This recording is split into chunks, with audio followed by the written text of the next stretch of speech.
नमस्कार, न्यूज़ 24 बिहार झारखंड देख रहे हैं आप। मैं हूँ आपके साथ सबा शाहिद शेख। चुनावी रणनीतिकार से जन स्वराज के नेता बने प्रशांत किशोर ने फॉर्मूला तैयार कर लिया। जी हाँ, उन्होंने डीएम फॉर्मूला बनाया है आने वाले विधानसभा चुनाव के लिए, जिससे ऐसा माना जा रहा है कि इससे जेडीयू के साथ-साथ आरजेडी और बीजेपी की भी मुश्किलें बढ़ने वाली। तो चलिए इन्हीं तमाम बातों पर आज विस्तार से चर्चा करते हैं। चर्चा के लिए हमारे साथ तमाम गेस्ट जुड़ रहे हैं। हमारे साथ जुड़ रहे हैं हमारे associate editor Amitabh Kumar ji, BJP प्रवक्ता पीयूष शर्मा जी, आरएलएम प्रवक्ता राहुल कुमार जी, आरजेडी प्रवक्ता प्रमोद झा जी, जन स्वराज मुख्य प्रवक्ता संजय कुमार ठाकुर जी, एआईएमआईएम प्रदेश कोष अध्यक्ष मोहम्मद इसहाक आलम जी। आप सभी का बहुत-बहुत स्वागत है। सबसे नमस्कार। जी, सबसे पहला सवाल मैं पीयूष जी से लेना चाहूंगी। पीयूष जी, जी क्या लगता है जिस तरह से पीके की एंट्री हुई है प्रशांत किशोर की, क्या बीजेपी की मुश्किलें कहीं ना कहीं बढ़ने वाली है? सभा जी, इस जी। देश में इस देश में हम्म।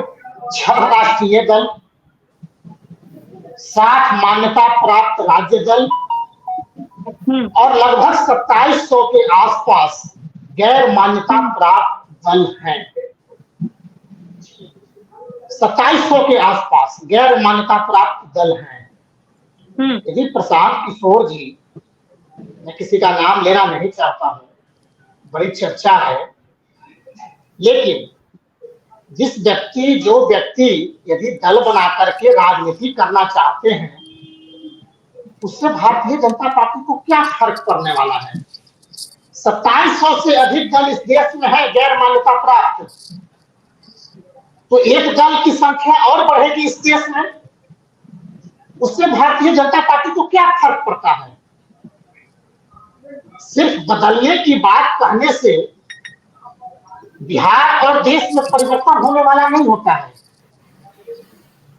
राजनीति में एक अच्छे, योग्य, निस्वार्थ व्यक्तियों की आवश्यकता है, लेकिन यह भी विचार करने की आवश्यकता है कि आखिर इस देश में किन लोगों के द्वारा कैसा दल का निर्माण किया जा रहा है।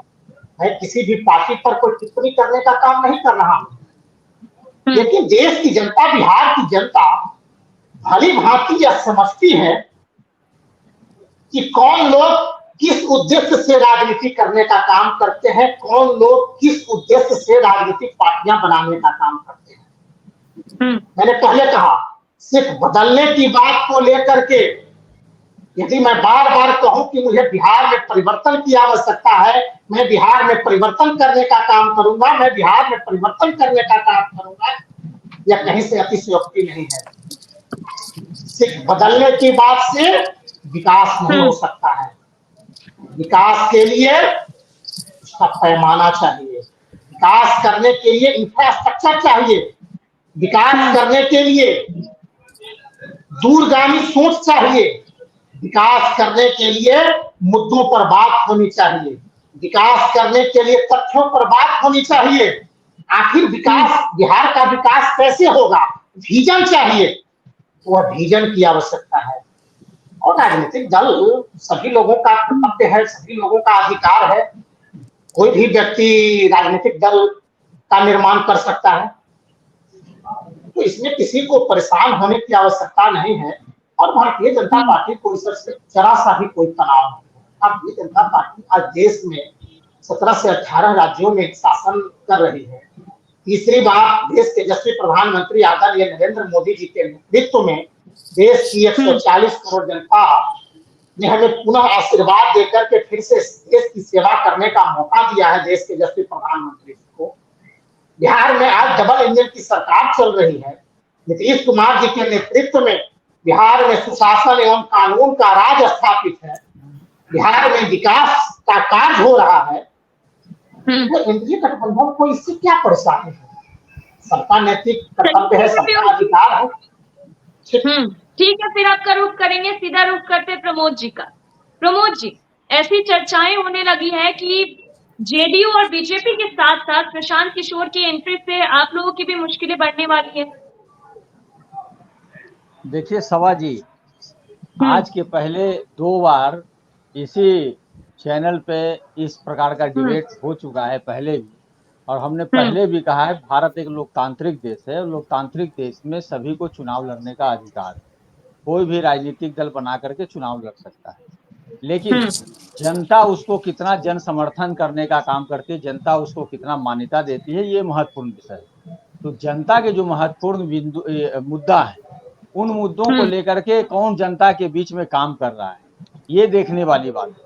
हमारे नेता आदरणीय तेजस्वी प्रसाद यादव जी 2020 के बिहार विधानसभा के चुनाव में भी जन सरोकार के जो मुद्दे थे, जो ज्वलंत मुद्दे थे, उन तमाम मुद्दों को लेकर के जाने का काम किए थे जनता के बीच में। खास करके उस समय आप देखिए कि जो लाखों रिक्त पद पड़े हुए थे, जो वैकेंसियां पड़ी हुई थी, जो बेरोजगारी का मुद्दा था, उन तमाम मुद्दों को लेकर के उन्होंने जनता के बीच जाने का काम किया था। और मात्र 12,000 वोट के अंतर से हमारी सरकार नहीं बन पाई थी, लेकिन जैसे ही 17 माह का अल्पकाल हम लोगों को काम करने के लिए मिला, हम लोगों ने, हमारे नेता आदरणीय तेजस्वी प्रसाद यादव जी ने अपने कमिटमेंट पर खड़ा उतरने का काम किया। और उन्होंने कहा कि अभी तो हमने अपने इच्छा शक्ति का सिर्फ 10% ही काम कर पाए हैं, 100% काम करेंगे जब हमको पूरा मौका मिलेगा। और निसंदेह हम समझते हैं कि आज भी आप देखिए कि लोकसभा का चुनाव हुआ, लोकसभा के चुनाव में भी राष्ट्रीय जनता दल 2020 के बिहार विधानसभा के चुनाव में भी राष्ट्रीय जनता दल 1 नंबर की पार्टी बन के उभरी बिहार में, और 2024 के लोकसभा के चुनाव में भी अगर मत प्रतिशत की बात कर लें तो राष्ट्रीय जनता दल 1 नंबर की पार्टी बन के उभरी। तो ये कहीं ना कहीं दर्शाता है कि बिहार की जनता का विश्वास हमारे पार्टी में है। और निसंदेह 2025 का जो बिहार विधानसभा का चुनाव होगा, हमारे नेता आदरणीय तेजस्वी प्रसाद के हाथों को बिहार की जनता मजबूत करने का काम करेगी।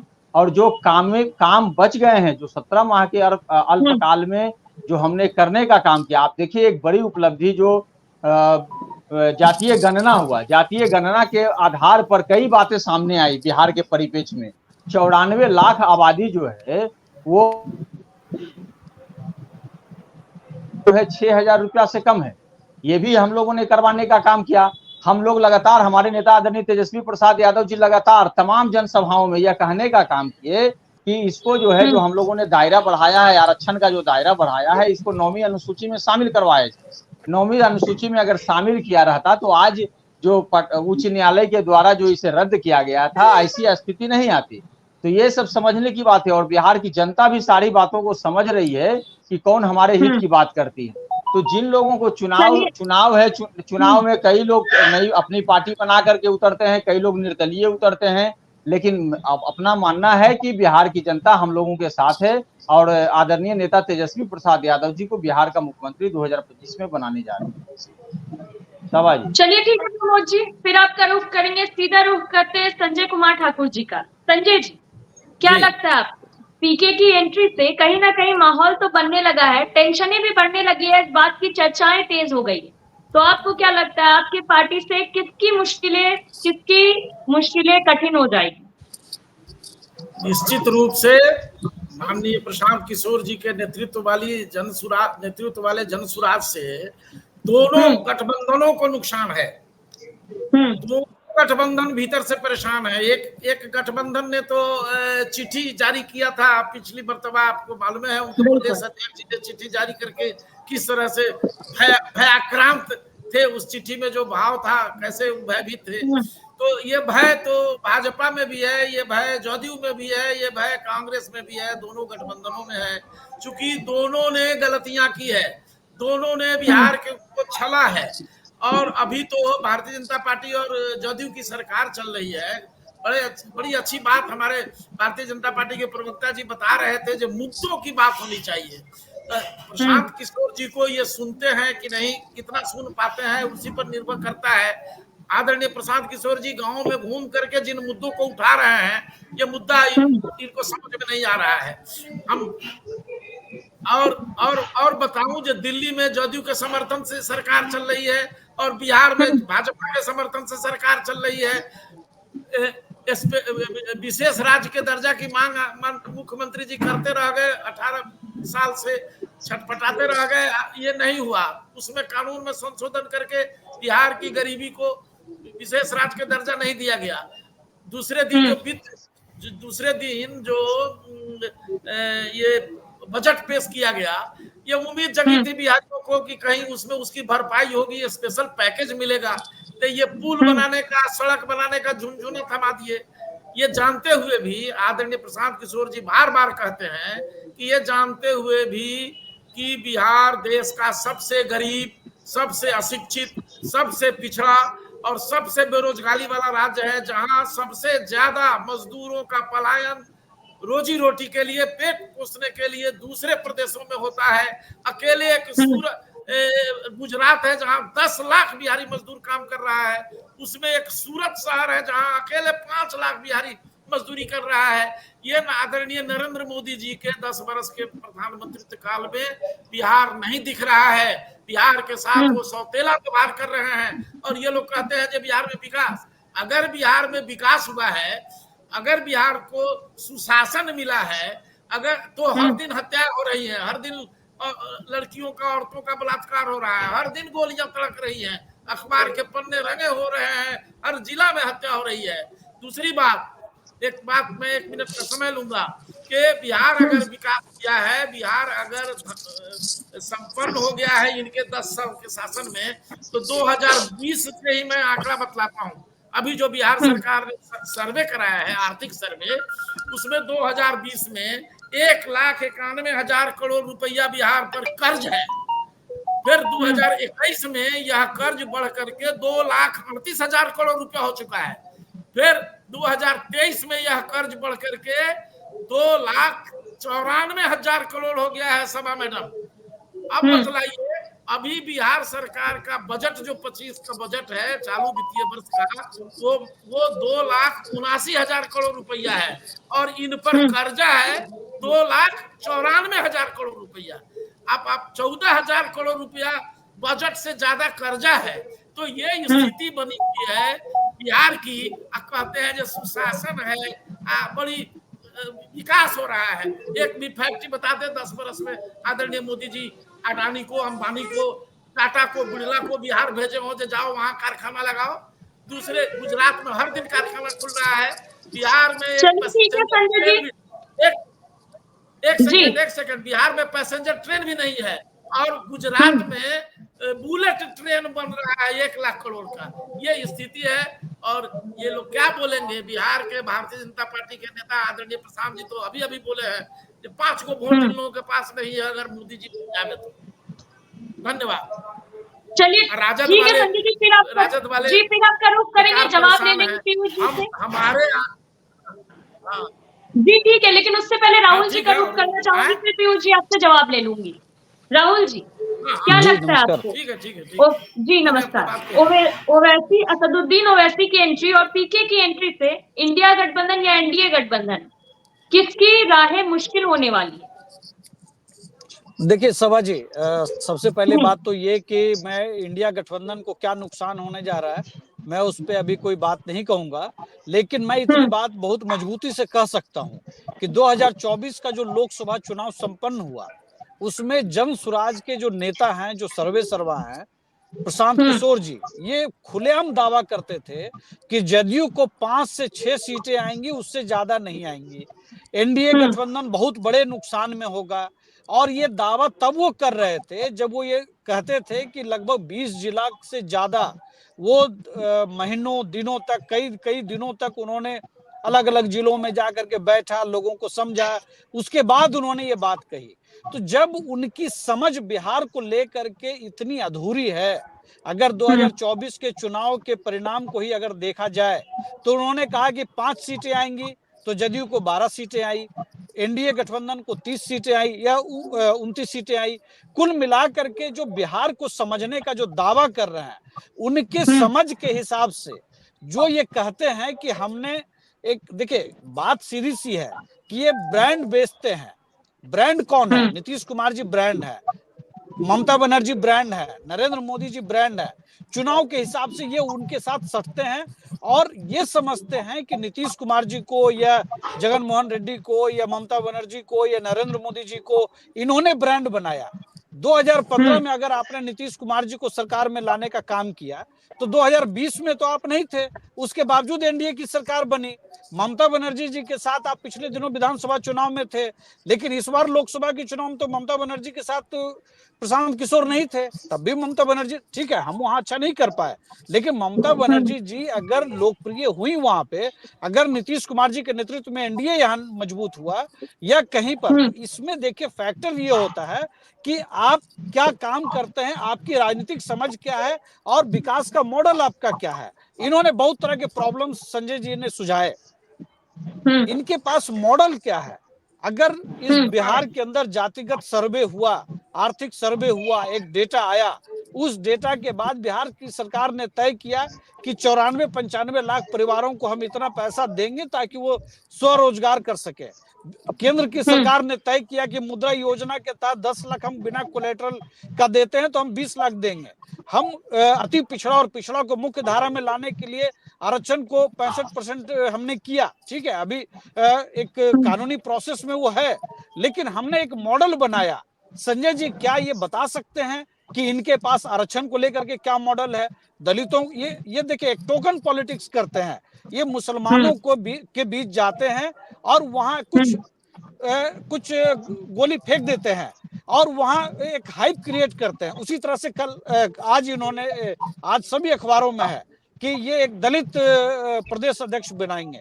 इनके पास जो रणनीति है उस रणनीति क्या है? अगर आप कहते हैं कि भाई हमको दलित वोट चाहिए इसलिए हमने दलितों को दलित वो करेंगे, लेकिन उस पूरे आरक्षण को, पूरे सामाजिक न्याय को, पूरे आर्थिक मॉडल को किस तरह से आपका एक मॉडल होना चाहिए, वो मॉडल सिरे से गायब है। आप बिहार घूम रहे हैं, लेकिन घूमने के बाद ये परिणाम है कि आप जितनी सीट बताते हैं उससे डबल सीटें आ जा रही है जदयू को या एनडीए को।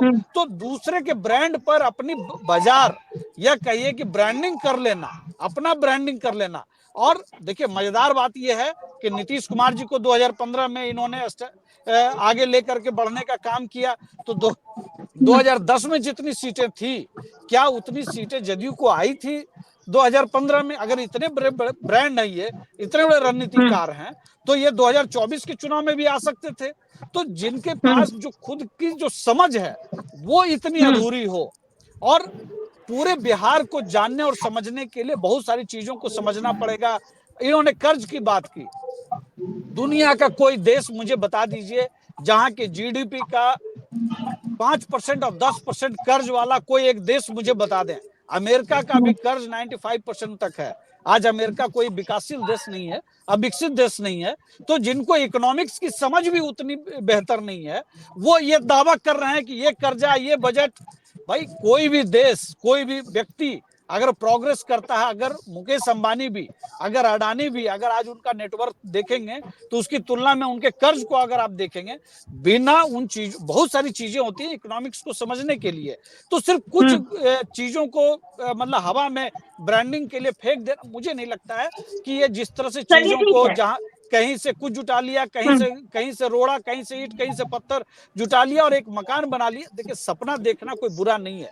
इनको जो जदयू में राष्ट्रीय महासचिव बनाया गया और वहां से जो ये असफल होकर के जो बाहर आए, तो ये जो फ्रस्ट्रेशन है,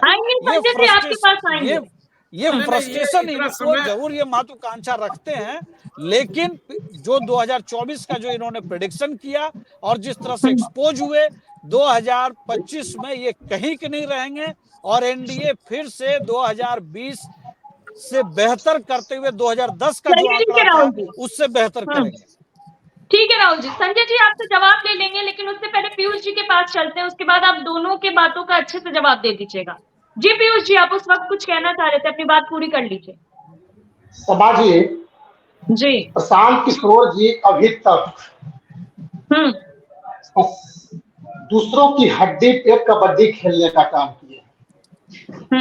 मैंने कहा प्रशांत किशोर जी अभी तक दूसरों की हड्डी पर कबड्डी खेलने का काम करते आए हैं।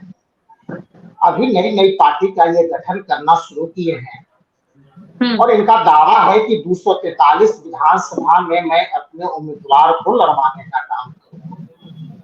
मैं पूछना चाहता हूं, इनके प्रवक्ता बैठे हुए हैं, क्या इनकी दूरगामी दृष्टि है जो बिहार की भोली भाली जनता को बरगलाने के लिए हर विधानसभा का दौरा कर रहे हैं और उम्मीदवारों का चयन करने का काम कर रहे हैं। क्या योगदान है बिहार के विकास में? अभी जहां तक कि बिहार के विकास की बात कर रहे थे, क्या 2005 के पहले इन्होंने बिहार के विकास को देखने का काम नहीं किया है? 2005 के पहले बिहार में क्या था? किस विकास की ये बात करते हैं, किस ट्रेन की बात करते हैं, किस सड़क की बात करते हैं, किस पुल की बात करते हैं, किस शिक्षा की बात करते हैं, कौन सा स्वास्थ्य की बात करते हैं? है प्रशांत किशोर जी के पास जवाब? क्या था 2005 के पहले का बिहार और 2005 के बाद का बिहार? आज जो बिहार में डबल इंजन की सरकार मुख्यमंत्री नीतीश कुमार जी के नेतृत्व में शिक्षा से लेकर के स्वास्थ्य से लेकर के सड़क तक पुल पुलियों तक जिस प्रकार से इंफ्रास्ट्रक्चर का निर्माण हुआ है, आज जो बिहार में सड़कों का जाल बिछा है, आज जो पुल पुलियों का निर्माण हुआ है, ओवर ब्रिज का निर्माण हुआ है, रेल की पटरियों का निर्माण हुआ है, अरे वंदे भारत ट्रेन बिहार में चलने लगी है। कहाँ है आप प्रवक्ता महोदय? आप वंदे भारत से सफर करने का काम करें, आपको पता चल जाएगा। आप गुजरात की बात करते हैं, मैं आपको बता देना चाहता हूँ, अभी तक प्रशांत किशोर जी दूसरों की हड्डी पर कबड्डी खेले हैं। अब तो ये नई नई शुरुआत किए हैं और ये पहले भविष्य वक्ता थे। देखिए, मैं फिर से कह रहा हूँ कि मैं उन पर व्यक्तिगत टिप्पणी नहीं करना चाहता हूँ, लेकिन चूंकि ये मुद्दे की बात करना शुरू किए तो मैं इन्हें बता देना चाहता हूँ, प्रशांत किशोर जी तो पहले भविष्य वक्ता थे। अब क्या हो गया? अभी कह रहे थे राहुल जी, इसने सही कहा कि इन्होंने कहा था लोकसभा 2024 के लोकसभा के चुनाव में कि जदयू पूरी तरह ध्वस्त हो जाएगी। क्या हुआ? जदयू का सुथरा साफ हो जाएगा, 4 से 5 सीटें आएगी, 12 सीटें चुनाव जीत गई। ये तो कभी देखिए भारतीय जनता पार्टी के लिए काम करने का काम किए हैं, कभी ममता बनर्जी जी के लिए काम करने का काम किए हैं, कभी नीतीश कुमार जी के काम करने का काम किए हैं, कभी अन्य राज्यों में जाकर के आंध्र प्रदेश में भी टीडीपी के साथ काम करने का काम किए हैं। तो कई राज्यों में जाकर के इनके द्वारा कार्य करने के लिए इन्हें यह भी मालूम होना चाहिए कि क्या ये भारतीय जनता पार्टी एनडीए के साथ नहीं रहते हैं तो भारतीय जनता पार्टी की क्या देश में सरकार नहीं बनी है? क्या बिहार में 2020 के चुनाव में तो ये एनडीए के साथ नहीं थे, तो क्या बिहार में एनडीए की सरकार नहीं बनी क्या? मैं इसे पूछना चाहता हूँ। देखिए, इनकी दूरगामी दृष्टि क्या है? आखिर जनता के बीच इन्हें यह बताने की आवश्यकता है कि क्या जो कुर्सी और जाति संप्रदाय पर आधारित सामाजिक विद्वेष का काम हो रहा है,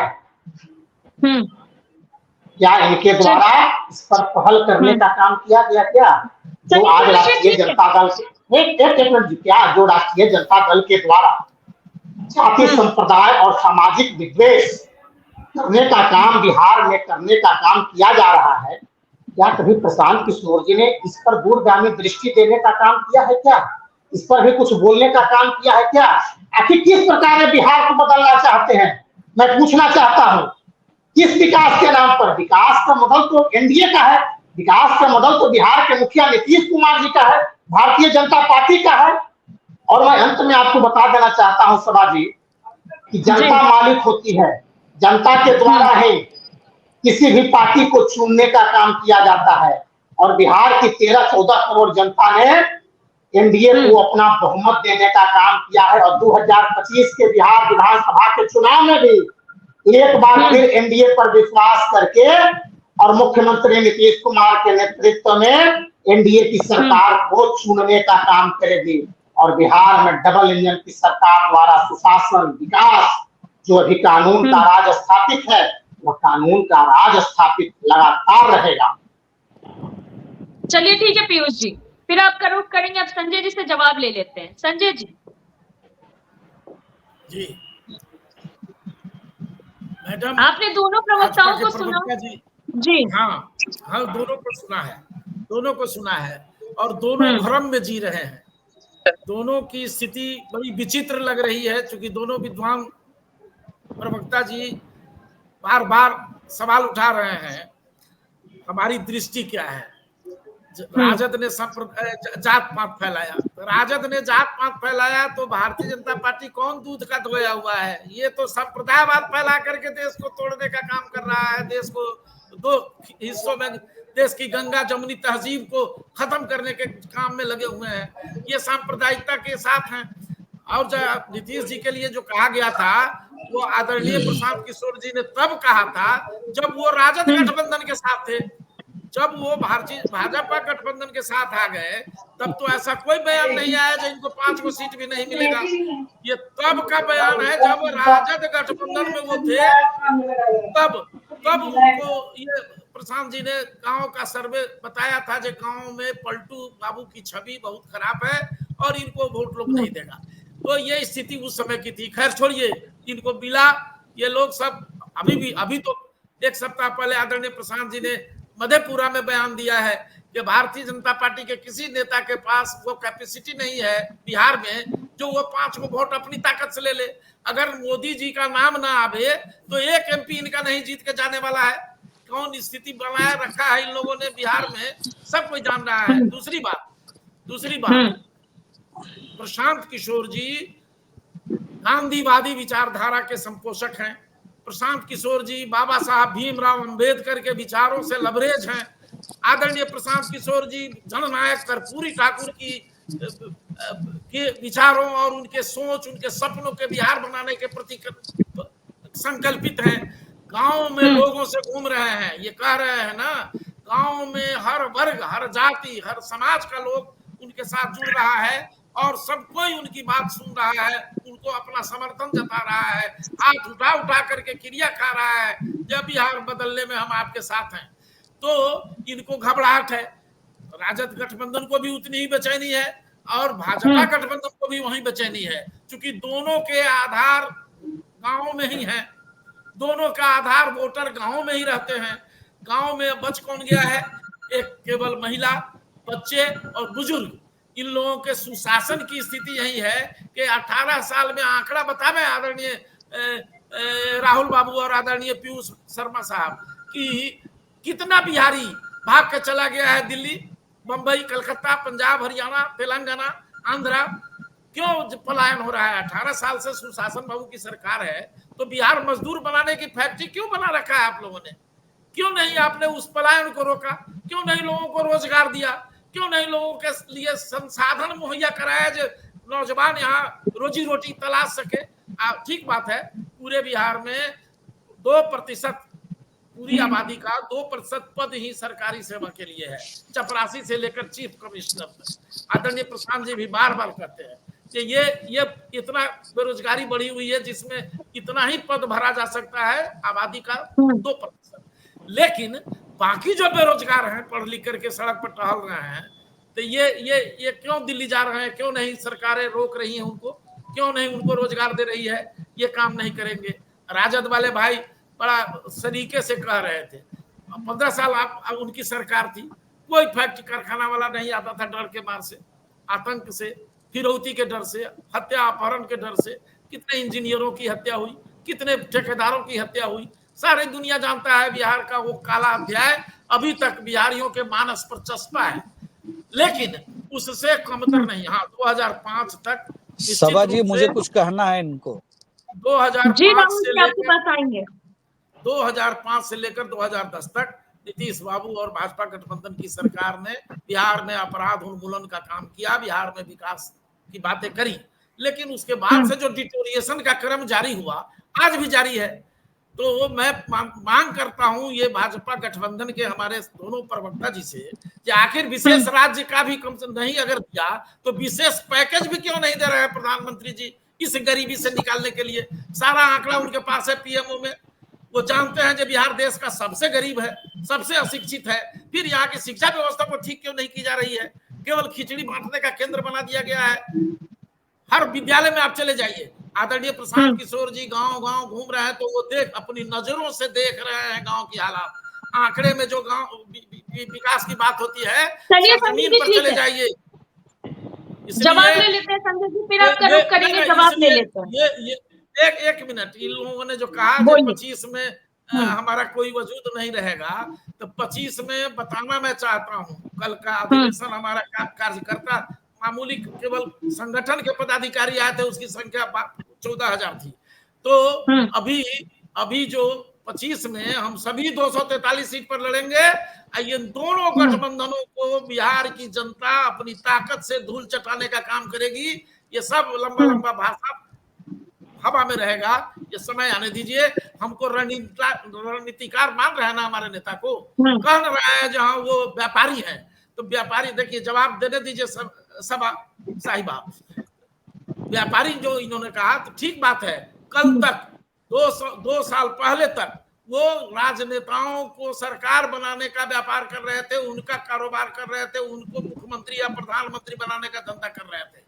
अब प्रशांत किशोर जी ये काम छोड़कर बिहार की जनता का हाथ पकड़े हैं और बिहार की जनता से के बीच से सही लोग जिनमें सही सोच है, जिनमें बिहार को बदलने का, नए बिहार के निर्माण करने का जज्बा है, वैसे लोगों की तलाश करके एक सामूहिक प्रयास से बिहार को बदलने का काम कर रहे हैं। और बिहारियों का अब इस बार हाथ पकड़े हुए हैं, इसलिए वो जिसका हाथ पकड़ते हैं उसकी सरकार बनती है।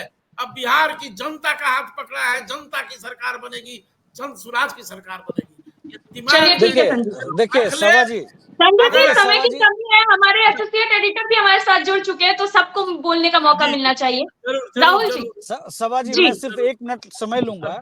देखिए संजय जी का मामला थोड़ा गंभीर इसलिए है क्योंकि इन्होंने कई पार्टियों के साथ काम किया और सभी पार्टियों ने ये समझ लिया कि हमारी बुनियाद पर ये ब्रांडिंग और पैसा कमाते हैं।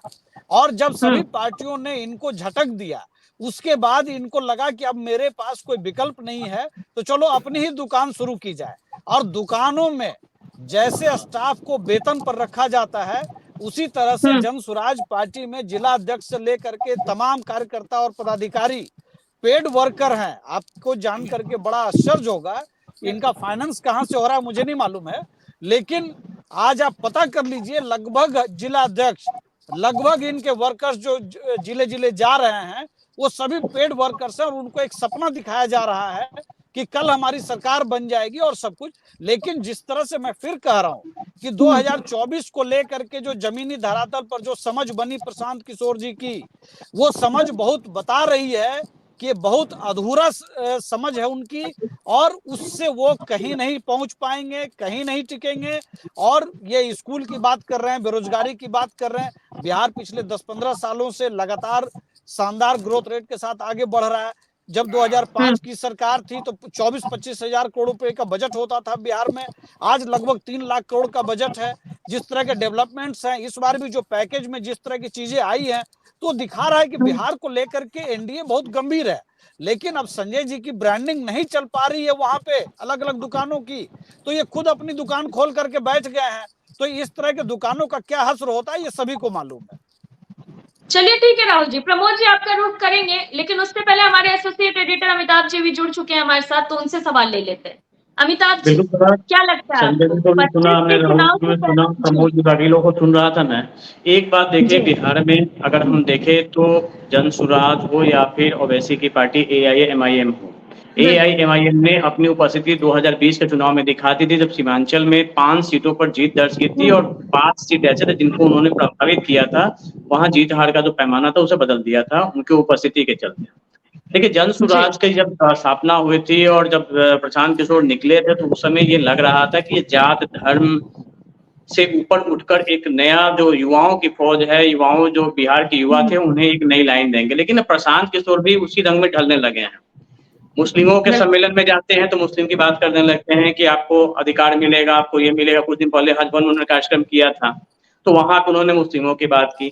अब जब दलितों के बीच में जाएंगे तो दलितों की बात करेंगे। कल उनकी पटना में सभा थी, उसमें वो दलित अध्यक्ष की बात करते हैं। तो ये भी जात धर्म से ऊपर उठ के कुछ आगे करेंगे, इसकी संभावना अब नहीं दिख रही है, जिस तरीके का इनका पिछले दिनों का जो रूप रहा था। हालांकि जब इन्होंने चंपारण से अपनी यात्रा शुरू की थी तो हर यात्रा में इन्होंने ये बिल्कुल यही कह रहे थे कि हर वो जात धर्म से बढ़कर सिर्फ गरीबी और बिहारियत की बात करेंगे। लेकिन आखिर वही बात कर रहे हैं, ये भी जात धर्म की बात कर रहे हैं, ये भी कर रहे हैं कि मुस्लिमों को हाशिए पर रखा गया, उन्हें आगे बढ़ना चाहिए, दलितों को हाशिए पर रखना गया, उन्हें दलित अध्यक्ष बनाएंगे। क्योंकि इनके साथ जो जुड़ने वाले लोग हैं, सबसे ज्यादा ब्यूरोक्रेट्स जो जुड़ रहे हैं इनके साथ, वो सब जुड़ रहे हैं, इसलिए जुड़ रहे हैं उन्हें लगता है कि एक विकल्प मौजूद है, एक विकल्प बिहार में सामने आया था।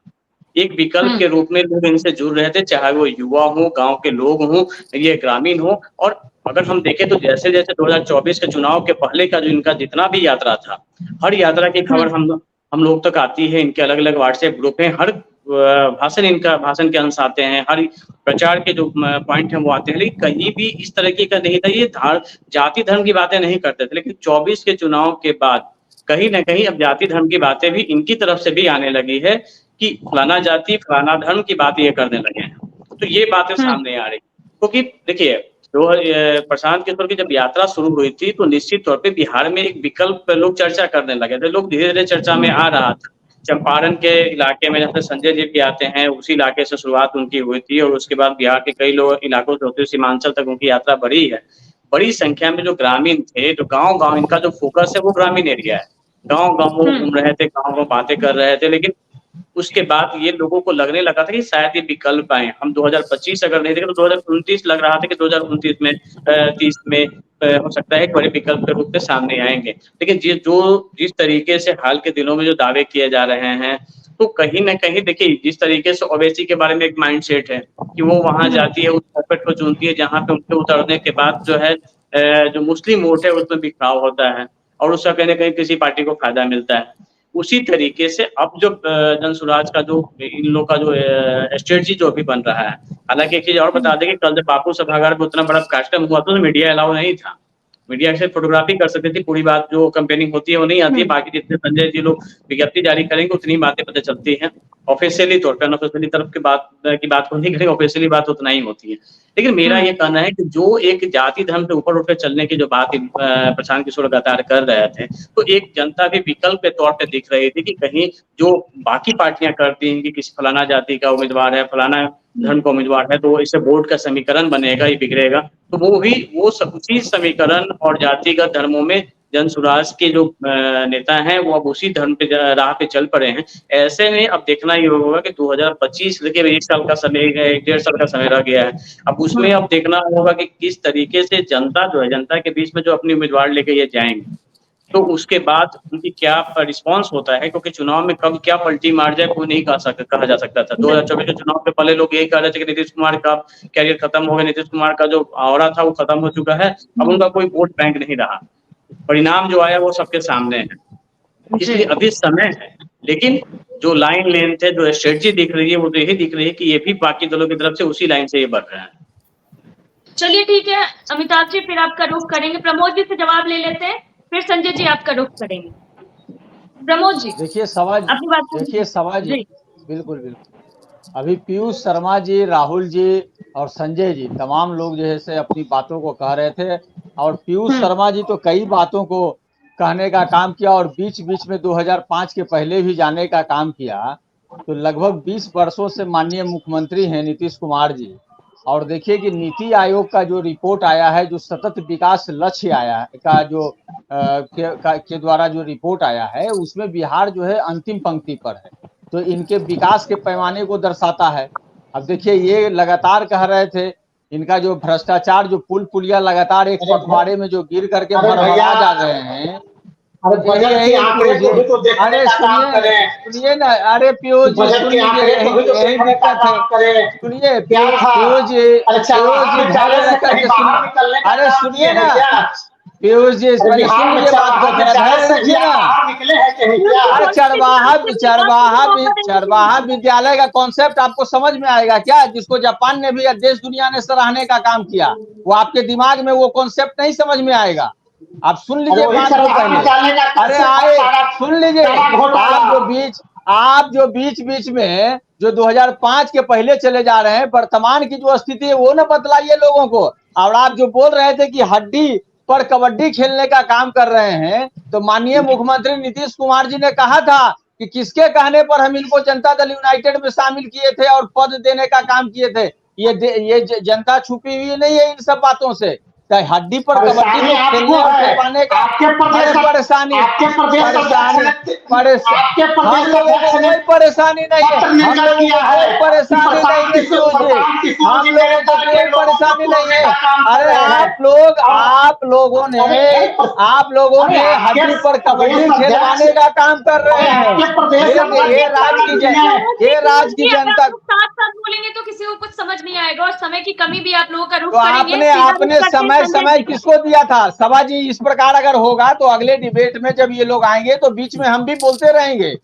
इनको पहले बोलिए चुप रहने के लिए। बोलने इनकी दीजिए, पीयूष जी उनको अपनी बात खत्म करने दीजिए, फिर आपसे जवाब ले लेंगे। प्रमोद जी 1 मिनट का समय आपके पास, पूरी कीजिए अपनी बात, फिर मैं संजय जी का रुख करूंगी। वही कह रहे थे कि ये जो बोल रहे थे कि हड्डी पर कबड्डी खेलने का काम कर रहे हैं, तो नीतीश जी ने, माननीय मुख्यमंत्री नीतीश जी ने तो कहा कि किसके कहने पर हम उनको अपने पार्टी में जो है बड़ा पद देने का काम किए, तो ये लोग क्यों नहीं बतला रहे हैं इस बात को। और लगातार आज का जो वर्तमान परिप्रेक्ष्य है, आप देखिए, ये विशेष राज्य के दर्जा की मांग करते करते विशेष पैकेज और विशेष पैकेज के नाम पर रीपैकेजिंग करवा करके बिहार की जनता को भ्रम जाल में फैलाने का काम कर रहे हैं। 1,65,000 करोड़ अगर 2015 में माननीय प्रधानमंत्री जी ने घोषणा किया था, और इन लोगों से पूछिए कि अगर वो मिला तो नीति आयोग की रिपोर्ट में बिहार पिछले पायदान पर क्यों है, कहां गया वो 1,65,000 करोड़। अगर 1,65,000 करोड़ से बिहार का भला नहीं हुआ तो क्या 58-59,000 करोड़ से बिहार का भला हो जाएगा। क्यों नहीं बिहार को विशेष राज्य का दर्जा मिलने का काम हुआ, ये पूछिए इन लोगों से। चलिए ठीक है प्रमोद जी, जवाब ले लेंगे, लेकिन पहले संजय जी का रुख करते हैं। संजय जी, जैसा कि आपने सुना होगा और अभी ये भी बात होने लगी कि पहले जो पीके थे वो जाति आधारित बात नहीं करते थे, लेकिन अब आप लोगों की पार्टी में भी डीएम की एंट्री हो गई, यानी कि दलित और मुस्लिम के सहारे। तो क्या ये सच बात है? एकदम गलत अफवाह है। और आदरणीय एसोसिएट एडिटर साहब अमिताभ साहब जो कह रहे थे उसमें उनको भ्रम में नहीं रहना चाहिए। आज भी प्रशांत किशोर जी का स्टैंड वही है। हम किसी जाति, धर्म और मजहब की बात करते ही नहीं है। हम इन दोनों के, जातिवादियों के भी मुखालिफ हैं, धर्मवादियों के भी मुखालिफ हैं, भ्रष्टाचारवादियों के भी मुखालिफ हैं, अब परिवारवादियों के भी मुखालिफ हैं। तो हज भवन में आप संजय जी आप एक बार पहले क्लियर करिए। अंतिम कमेंट लेंगे आपसे राहुल जी, एक करके बोलिए आप लोग, अंतिम कमेंट हज भवन में जो मुस्लिम समाज के साथ आपने कार्यक्रम किया, क्या उसको तुष्टीकरण नहीं माना जाए? आप सुनिए, मेरी बात सुनिए। मुस्लिम समाज इसी समाज का अंग है, एक मजबूत इकाई है। तो अलग से बैठने की क्यों जरूरत पड़ी आपको?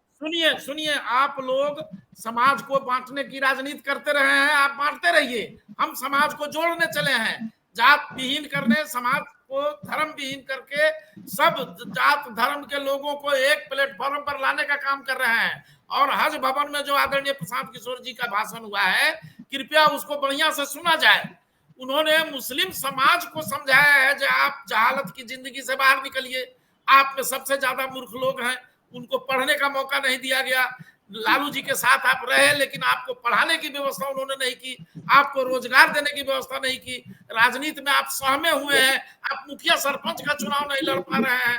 आप उनके भाषण को, पूरा रिकॉर्ड को इत्मीनान से राहुल साहब समझिएगा, सुनिएगा, तब आपको सच्चाई लगेगी। वहां उन्होंने कभी मुस्लिमवाद की बात नहीं की, कभी नहीं कहा कि आप हमको वोट दीजिए, कभी उन्होंने एक शब्द भी नहीं कहा, बल्कि यह कहा कि आप जिसको वोट देते हैं देते रहिए। संजय जी, ये कोई नहीं कहता डायरेक्ट कि आप मुझे ही वोट दीजिए। हाँ, मतलब मैं बातों से लेकिन समझ में आती है चीजें। जैसे जाति सम्मेलन होता है वैसे ही सम्मेलन आपने किया। पूरी नहीं हुई मैडम, मेरी बात पूरी नहीं हुई। प्रशांत जी का स्पष्ट स्टैंड है, जातिवाद से बहुत दूर है, कहीं से जातिवादी हम लोग नहीं हैं। लेकिन ये सच्चाई है कि बिहार में विभिन्न जातियां रहती हैं, हर जाति धर्म के लोग, और जाति आधारित राजनीति भी होती रही है, ये भी सत्य है बिहार का। ये बिहार का नहीं है मैडम, पूरे देश में, हर जगह, पूरे दुनिया में जाति आधारित राजनीति होती है, सब लोग करते हैं। फिर आपकी राजनीति दूसरी पार्टियों से अलग कैसे है? क्यों इनको कहिए चुप रहने के लिए? क्यों ठीक है संजय जी 1 मिनट का टाइम है, समय की कमी है, 1 मिनट आपको मिलता है। 1 मिनट में आप अपनी बात पूरी कीजिए, फिर मैं 1 मिनट प्रमोद जी और राहुल जी को भी दूंगी। 1 मिनट मैं उससे पहले पूरा कर लूंगा, आप घबराइए नहीं। प्रशांत किशोर जी का क्लियर स्टैंड है, आदरणीय प्रशांत जी का, कि जिसकी जितनी आबादी उसकी उतनी हिस्सेदारी। हम राजनीति में अपने जनसुराज के संगठन में और जनसुराज के टिकट वितरण में, चाहे वो विधानसभा का टिकट हो, चाहे वो आने वाले संसदीय चुनाव का टिकट होगा, हम सबको उसके जाति के आधार पर जितना अनुपात है उस अनुपात के हिसाब से टिकट देंगे। ये स्पष्ट घोषणा है, इसमें जात पात कहाँ है? जिन जातियों को इन लोगों ने ठेंगा दिखाया है, जिन जातियों को दबा कुचला बना करके इन तो लोगों ने ये चीज रखा तो है वो लोग भी कहते हैं संजय जी, ये चीज तो वो सदियों लोग से। भी कहते हैं कि जिसकी जितनी नहीं आबादी उसकी उतनी हिस्सेदारी। नहीं, ये मेरे बात कहना शुरू किए हैं जब आदरणीय प्रशांत किशोर जी ने जब हुंकार भरी है, तो इन लोगों का पेट में दर्द शुरू हुआ है, इन लोगों की बेचैनी बढ़ गई है, इसलिए अब ये लोग भी अब वही बात कहना शुरू किए हुए हैं। कहने दीजिए, इन लोगों का असर जनता में नहीं है। जनता चलिए ठीक प्रशांत है किशोर संजय जी। को करीब से देख रही है, और जितनी आबादी है हम उसकी उतनी भागीदारी की बात कर रहे हैं। इसमें जात पात कहाँ है? इन लोगों ने ठीक तो है जात संजय के जी, नाम पर समय की तोड़ा, कमी है, बात धर्म के समझिए। नाम पर तोड़ा। ठीक है, हाँ, धर्म और जात के नाम पर तोड़ने का काम तो इंडिया गठबंधन और भाजपा गठबंधन, एनडीए गठबंधन करता रहा है। ठीक है ये संजय जग जी, तो जाहिर है। जवाब भी नहीं लेते हैं ना उन लोगों से, इतने सारे हाँ, आरोप ले लगे तो लीजिए, ले जवाब भी नहीं लेते हैं। राहुल जी, 1 एकदम मिनट का लीजिए, टाइम है आपके एकदम पास, फिर प्रमोद जी एकदम आपके लीजिए। पास आएंगे। राहुल जी। देखिए हाँ, सभा जी, जिस राजनीति की हम्म बात अभी ये कर रहे थे, आपके हम्म संपादक अमिताभ जी ने बहुत विस्तार से इस पर बात कही है। देखिए सीधी हम्म सी बात है कि ये अपने को ब्रांड मास्टर समझते हैं, ये है। लेकिन कंटेंट उसके अंदर क्या है?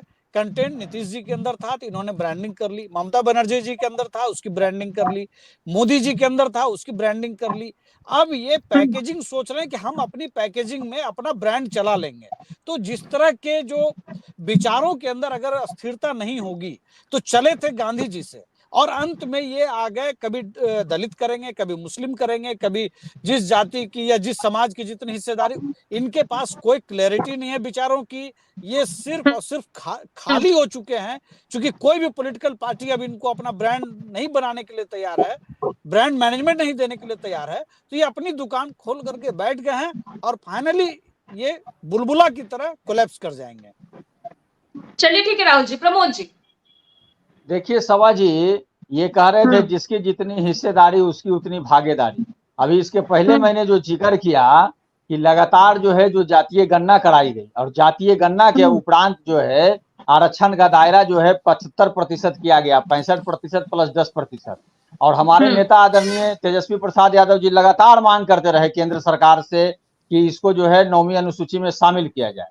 अगर 9वीं अनुसूची में शामिल किया जाता तो आज जो है नई जो वैकेंसियां निकलेंगी उसमें दायरा जो है बढ़ा हुआ रहता, लेकिन इन लोगों ने उसकी बात को अनसुना करने का काम किया। जातीय गणना के नाम पर भी जब केंद्र से मांगा गया, बोला गया कि पूरे देश में आप जातीय गणना कराइए और जिसकी जितनी हिस्सेदारी उसकी उतनी भागीदारी देने का काम किए, इन लोगों ने उसको अनसुना करने का काम किया। तब बिहार सरकार ने, जो महागठबंधन की सरकार थी, उसको लागू करने का काम किया। और हमारा जो संगठन है उसमें भी आप देखिएगा कि सबों को आरक्षण दिया गया है। दूसरी बात, अभी जो लोकसभा का जो चुनाव हुआ, उस लोकसभा के चुनाव में हमारी पार्टी ने A to Z की बात कही और A to Z को सामाजिक समीकरण के हिसाब से प्रतिनिधि उतारने का काम किया, जबकि भारतीय जनता पार्टी ने किसी महिला को अपना उम्मीदवार नहीं बनाने का काम किया, न कुशवाहा समाज। मतलब कहने का मतलब है कि हमारी पार्टी ने A to Z की जो बात कही है उसको आगे भी करने का काम करेगी। और ये लोग जो जिस प्रकार की भाषा का इस्तेमाल कर रहे हैं कि संप्रदायवाद और ये वो, तो ये लोग तो तुष्टीकरण तो ये लोग करते ही हैं, इसमें बोलने वाली बात कहाँ है। हमारे नेता आदरणीय तेजस्वी प्रसाद यादव जी ने स्पष्ट कहा है कि जो जन सरोकार के मुद्दे हैं, जो जनता के मुद्दे हैं और सरकार की जो कारगुजारियां हैं, उन तमाम चीजों को लेकर के हम जनता के बीच जाने का काम करेंगे। और 2025 का जो चुनाव होगा उसमें जनता का आशीर्वाद, विश्वास हमारे नेता को मिलेगा, हमारी पार्टी को मिलेगा, और हमारे नेता आदरणीय तेजस्वी प्रसाद यादव जी मुख्यमंत्री बनेंगे और जनता की प्रमोद सेवा जी, तेजस्वी जी इस मानसून सत्र में कहाँ थे? कहाँ के टूरिस्ट बने हुए थे? हाँ, किस जिले में, किस राज्य में, सदन में? अरे राहुल जी हमारे ने सुनिए ना, अरे सुन लीजिए। नहीं, आपने बहुत अच्छा, आपने तेजस्वी जी आप जवाब सुन लीजिए ना। मानसून सत्र अरे में जवाब भर नहीं है। अरे जवाब सुनिए ना, आपने बोला जवाब तो सुन लीजिए। माननीय मुख्यमंत्री जी का कई वक्तव्य आया है इसी सेशन में, उस पर आप क्या कहिएगा, उस पर बतलाइए। एक महिला दलित विधायक को किस प्रकार से अपमानित करने का काम किया, किस प्रकार से जब सरकार को आईना दिखाया जाता है, जो भ्रष्टाचार हो रहा है, जो क्राइम की घटनाएं घट रही हैं, लॉ एंड ऑर्डर कोलैप्स हो रहा है, उस पर जब आईना दिखलाता है विपक्ष, तो वो अनर्गल प्रलाप करने का काम करते हैं। पिछले सेशन में भी देखने का काम किया गया था कि जीतन राम मांझी पर किस प्रकार से वो अपशब्द कहने का काम किए थे। इस पर आप लोग क्यों नहीं बोलते हैं? उस पर आप लोग क्यों नहीं बोलते हैं? और हमारे नेता जनता के दिल में बसते हैं, जनता के बीच में रहते हैं। और सुन लीजिए 15 अगस्त के बाद वो फिर जनता के बीच जा रहे हैं, वो जनता के बीच जा रहे हैं। ठीक है, समय की कमी है। बहुत बहुत शुक्रिया आप सभी का हमारे साथ जुड़ने के लिए। दरअसल ऐसी चर्चाएं तेज हो गई है अब कि बिहार में पीके और ओवैसी की एंट्री से बाकी जो दल हैं उनकी मुश्किलें बढ़ने वाली है। हालांकि इस बात की भी चर्चाएं तेज हो गई है कि 25 से पहले क्या बिहार में तीसरा मोर्चा मजबूत हो जाएगा। हालांकि अब आने वाला वक्त बताएगा कि कौन आगे और कौन पीछे रहेगा। फिलहाल के लिए इतना ही। देखते रहिए न्यूज़ 24 बिहार झारखंड। अगर आपको ये डिबेट अच्छा लगा तो इसे लाइक और शेयर जरूर करें। आप अपनी राय हमें कमेंट करके भी जरूर बताएं और हमारे चैनल को सब्सक्राइब करना ना भूलें। नमस्कार।